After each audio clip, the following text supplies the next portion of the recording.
Good evening. I'm Katerina Georgieva. This is CBC Windsor News. Thanks for joining us. It is official. City Council is axing the tunnel bus. While some are lamenting the upcoming loss of the cross-border service, others say what's more concerning is the way it was done. Chris Ensing has our top story tonight. Windsor's tunnel bus connecting the city to Detroit will end this year. It's happening despite a majority of council wanting the service to continue. That's because the city's mayor vetoed their decision, a move one councillor called a slap in the face. Because the bus crosses into the United States, all 300 employees get 10 paid sick days under federal legislation. That costs the city $1.6 million a year. Mayor Drew Dilkens decided to cut the route from the budget earlier this year, but council saved the route with a majority vote last month and decided to double fares to $20 one way. But Dilkens vetoed that decision. It's a strong mayor power given to him by Premier Doug Ford. In a virtual meeting of council this morning, downtown councillor Ronaldo Agostino launched a final push to save the service. And I believe that the people want us to try our best, not just to save it, but to make it work. 6 councillors, a majority, said the route should continue, but overruling the mayor required 2 more supporters. The push to save the bus failed. Are people going to run up and hug me? Some people are going to run up and hug me because they're telling me that their taxes right now are of a very big concern to them. The route will stop operating by the end of August. Fares are going to stay at $10 each way, and those sick days, well, all 300 employees will still get them until the end of the year. That will be paid for under a one-time funding budget through the city. This all knocks the property tax increase down a bit to 2.98%. Once fully eliminated, drivers and buses will deploy to different routes, increasing frequencies. The union representing workers has filed a complaint to the Federal Labor Board, calling this a sad day for people who take the bus. A transit advocacy group says this decision is short-sighted, an irresponsible attack on climate and working Windsorites. There's plenty of ways to get to and from the city of Detroit. The tunnel bus is certainly not the only way. And you know what? We don't fund service to any other municipality. Councillor Fabio Costante says Dilkens' decision to ignore the majority of council erodes a core function of City Hall, a councillor's vote. Councillor Fred Francis says the mayor's move is a slap in the face and a sad day for democracy. I take no, I mean, they can say whatever they want to say. I followed the rules. They followed the rules today. And we concluded the process. The mayor believes that Detroit might offer a service once Windsor ends this route, saying staff from both cities have met to discuss how it's operated. He also expects a private company to offer special event buses for concerts and games. Dilkens, who spearheaded the multi-million-dollar project council approved to honor Windsor's first form of public transit, says his decision to end a route that's connected 2 countries for nearly a century came down to costs. Listen, people elected me to make hard decisions. I've been here during strikes, I've been here during outsourcing, I've been here during pandemics. I've had to make a lot of hard decisions. This was just one of those hard decisions. Chris Ensing, CBC News, Windsor. Couples who are homeless face a difficult choice: get shelter, but be separated. Now a local pilot project is offering a solution that's made for pairs. Jacob Barker has more. Here at the Salvation Army Center of Hope, a shelter for people experiencing homelessness, they're trying something new, offering a shelter for couples in need. When someone comes into shelter, a couple, for example, comes into shelter, unless they are at a family shelter, typically they're going to be separated, right? Either by floor, or the man will go to one shelter, the woman another. So we thought, you know, is that really serving the client? And bringing them together, allowing them to stay together, I think treats them with a sense of dignity. The pilot project involves 5 rooms and began about 3 weeks ago. It will run until the end of March, hopefully longer, Linton says, if the funding allows. He says it addresses a gap in the system, and one that we encountered recently as well, in fairer weather. We're coming along. Coming along? Why are you married? Yeah. How long have you been together? 11 years, September 1st. We've been homeless our whole relationship. At the time, Daniel Sterling and his partner, Nicole Price, were living in The Cut, an area right beside the CBC building and the former site of a homeless encampment where people do still set up tents from time to time. There's no shelters for couples. And I won't leave her side. She's not going to leave my side, right? But they want to, they're trying to split us up. If the pair wanted to stay inside, they say, they could go to the mission, but would be split up. That's why they chose staying in a tent. Here, the Salvation Army is allowing for a few couples to stay together, but they say more is needed for people who might find themselves in situations like this. The success in this program will be dictated not just about how many people are coming in and using it, but it's how many people we are transitioning into affordable housing. Mayor Drew Dilkins is one of about 15 mayors in the province who signed on to a letter last year asking the Premier to override charter rights to allow for the removal of encampments. But with few options like this one being offered here at the Salvation Army, a decision like that would lead to more uncertainty for couples like Sterling and Price. Jacob Barker, CBC News, Windsor.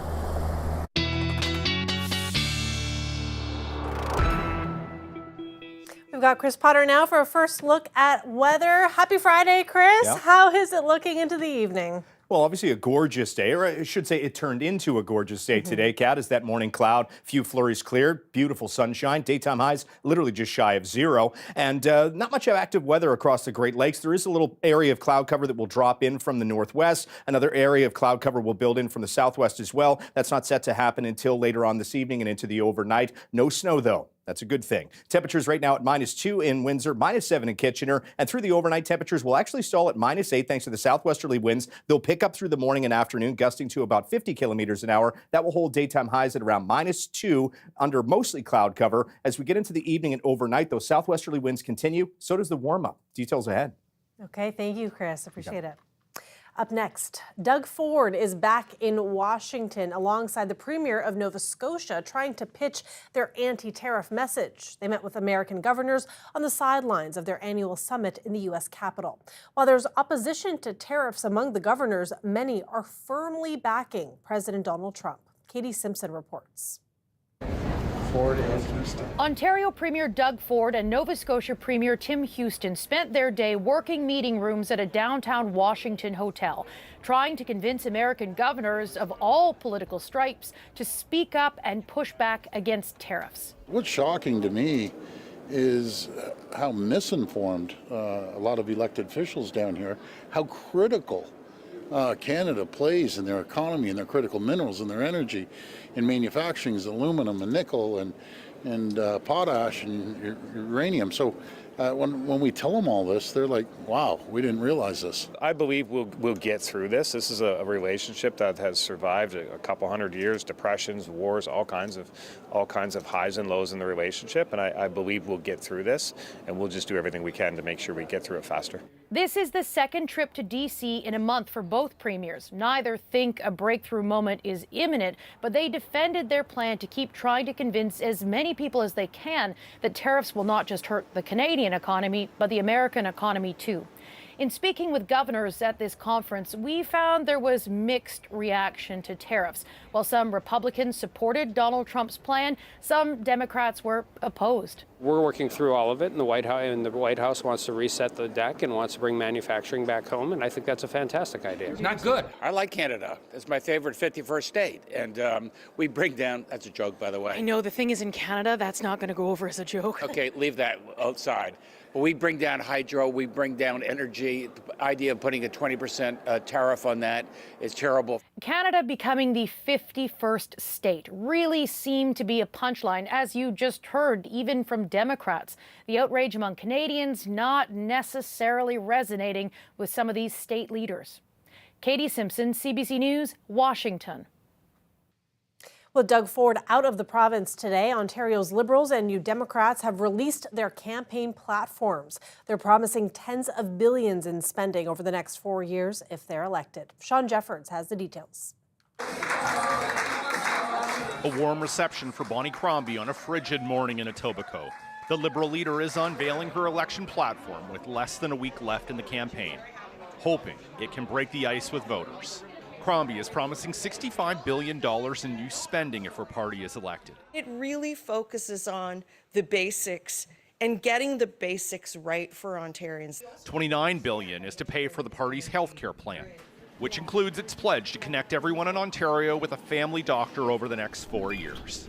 Crombie's also promising to eliminate the province's $13 billion school repair backlog. You know, our school system used to be the envy of the world, our elementary, our post-secondary, and it's really failed over the last 7 years under Doug Ford. The Liberal leader insists she'll find the money by realizing $28 billion in efficiencies and dropping some of the PC's spending plans. She defended that, despite pledging to repurpose some one-time Tory spending, like the recent rebate checks and the deal to put beer and wine in convenience stores. That money is there in the budget. It was given away, but it exists there next year as well. Hello! NDP leader Marit Stiles also launched her campaign platform today, but did it without much fanfare during a series of campaign stops in Hamilton. The platform calls for $70 billion in new spending over 3 years. It includes a monthly grocery rebate and a plan to create a public builder for 300,000 affordable homes. We need to act urgently, right? Because the reality in Ontario after 7 years of Doug Ford and the Conservatives is that these encampments and homelessness and the mental health and addictions crisis is rampant in every community across this province. Stiles says her plan will provide protection for renters. And we need to make sure people don't lose their homes in the first place, and which is why we're proposing real rent control. PC leader Doug Ford spent the day away from the campaign trail, once again in Washington in a bid to address Trump's tariff threats. And the message down here is a tariff on Canada is a tax on Americans. And they're starting to realize that. The PC campaign released a statement slamming both the Liberal and NDP platforms, saying both will result in tax hikes. Meanwhile, the Tories say they'll release their campaign platform on Monday, with just days to go before the election. Sean Jeffords, CBC News, Toronto. Turning now to an exhibit that highlights the modern descendants of Underground Railroad freedom seekers. CBC Radio host Matt Allen spoke with Dorothy Abbott, the curator of the exhibit. Tell us a little bit about how you got to be involved with this project. You went from being a subject to being a curator of it. Can you tell us about that? Yes. Over a period of a couple of years, Yuri started this project in 2016. I started out as a subject, became more involved over the next couple of years to the point of joining him as his producer. I just became more involved with the project, and it became the full-time focus for me. Yeah, and you trace your lineage back to folks who came up the Underground Railroads and ended up in Owen Sound from Tennessee. How did you end up tracing that history? Amateur genealogist. I went out there, did the work, joined, the various societies that could give you the information, and ended up doing a road trip down to Tennessee when I found out about a great-great-grandfather. What was that like, getting to, obviously you rediscovered your own history, but then giving an opportunity for others to tell their family's history and bring it to the world in this way? I think it's an important time in our lives, especially now with what's going on south of the border, that we really need to know the value that our families brought. A lot of the people in this exhibit are historians and researchers, and they've all got stories to tell, stories to share, and I think the more we share this, the more educated and understanding our population will be. The Windsor-Detroit Tunnel only closes twice a year, and one of those times will be on Sunday. The tunnel will be closed to traffic between 7 and 10 a.m. on February 23rd. It's so that authorities can conduct their annual emergency response exercise. And if you're wondering about the second reason the tunnel shuts down, well, that is for the annual Detroit Marathon. That's in the fall. A live look outside there tonight. Temperatures down to -8, a chance of flurries as well. But then we do have a milder weekend ahead, and Chris Potter will talk us through all that later in the program. Plus, when we come back, Canadian Pride is in full swing following last night's hockey game against the United States. We will have a full breakdown right after the break.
Welcome back. Fans across Canada are still reveling in the victory over the U.S. at the Four Nations face-off. With political tensions simmering between the two countries, it is a win that is seen as bigger than just what happened on the ice. Sarah Levitt reports. From sea to sea to sea and even abroad, Canadians are basking in the glow of an epic win at the Four Nations Cup. It's a big thing. It's like we won the world. One of the best experiences of my life. Very proud to be Canadian right now. I was really happy. Like, you can't lose to the U.S., right? So it was the best moment. Canada's success in hockey is renowned, but the United States has become a powerhouse of its own. That's going to do it. A hard-fought Team USA victory. They had beaten Canada 3-1 in their first meeting of the tournament, so Thursday night's game had an edge. Scrappy, tense, with an overtime close, making the ultimate win even better. In that room is proud to be a Canadian. And yeah, did we need a win? Not only like our team, but Canada needed a win. A sentiment felt by many after a month filled with Donald Trump's tariff threats and comments about Canada as the 51st state. You're not just playing for the maple leaf on the front of you anymore. You're playing for the whole country, and to kind of show him, like, look, we're proud. This is our game. Leave us alone. It's a pivotal time to show our force, a great nation. I don't know. It's really nice to be able to kind of like stick it to the man a little bit. Like, I don't know if I can say that. This is the Canada-U.S. stuff that has been going on over the last month and a half. It was great to see for the country, for the players. You can't write a better script. A script that even had Canada's political leaders united, perhaps showing sport can bring people together for a moment, at least. Sarah Levitt, CBC News, Montreal.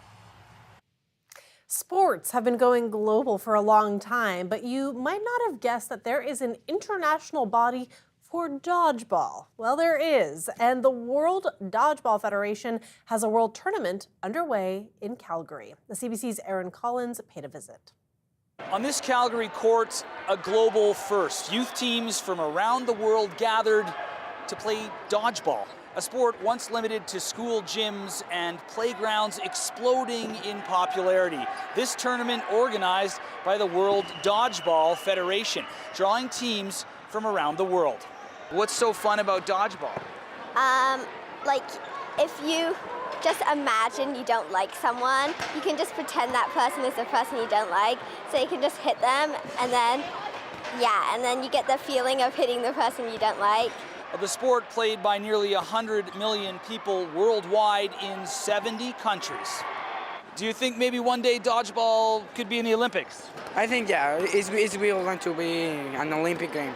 Yeah, for sure. And you can play for Mexico. I think, yeah. Dodgeball, long a hit in popular culture.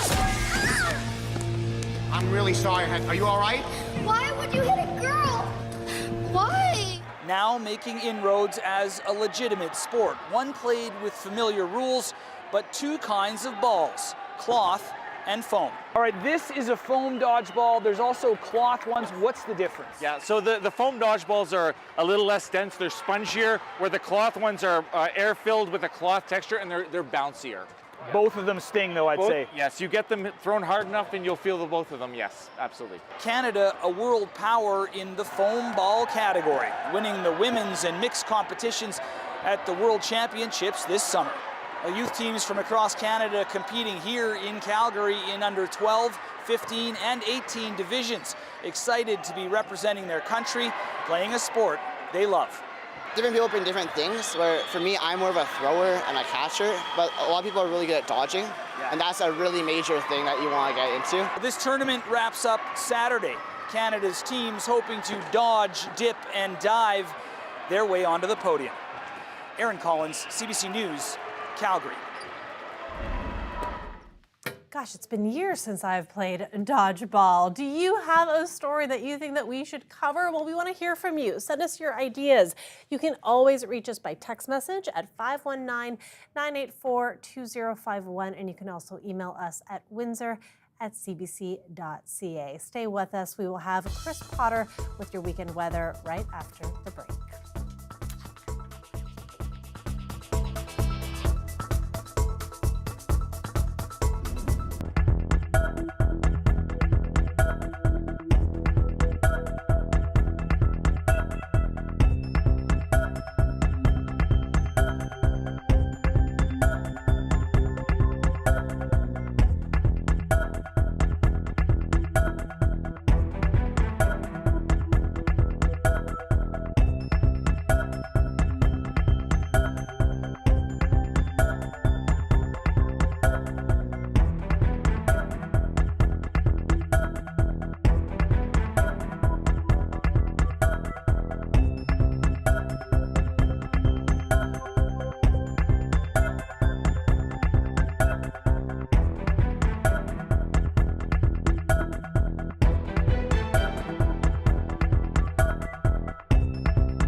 Chris Potter is back. Chris, set the scene for the weekend for us. Warming up. Yeah. Warm it up, Chris. I'm about to. Not necessarily me. Mother Nature will actually increase those southwesterly winds. They'll be gusty tomorrow. They'll be less on Sunday and into Monday, Tuesday, and Wednesday, but they're still coming in from the southwest. Now, southwesterly winds don't always mean warmer winds, but in this case, it sure does. In terms of the normal daytime high, I'll bring it up again, 1.4. -6 is the normal overnight low. Those numbers have been obviously below until today. Winds are peaked at around -1 today, now at -3, -7 in Toronto, -10 through Muskoka, Barrie, and it's at around -7 through Goderich, London, and Kitchener, with the winds still a bit of a factor. Makes it feel as low as -13 in Kitchener. More modest, more comfortable, if you will, in Windsor, -6.